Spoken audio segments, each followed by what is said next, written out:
Always unplug the oven and let it cool before replacing the light bulb. Only use a 25-watt, 120-volt G9 oven bulb.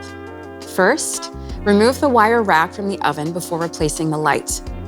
You'll notice the light is positioned on the left-hand side of the oven cavity. Position your fingers on the outside of the light housing and gently pull the glass cover away from the oven wall to remove it. If you can't pull the cover off, grab a spoon. Slide it into the left side of the light housing and gently lever the glass cover off. Always hold the glass cover with the other hand to prevent the cover from falling and breaking. Remove the light bulb by gently yet firmly pulling it out of its holder. Use a soft cloth to insert the new bulb into the holder. Do not directly touch the surface of the bulb with your fingers, as your natural skin oils can damage the bulb.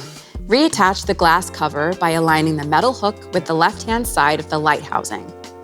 Slide the opposite end of the glass cover into the metal bracket on the right side of the housing. Finally, push the metal hook into the left side of the housing until it's secure.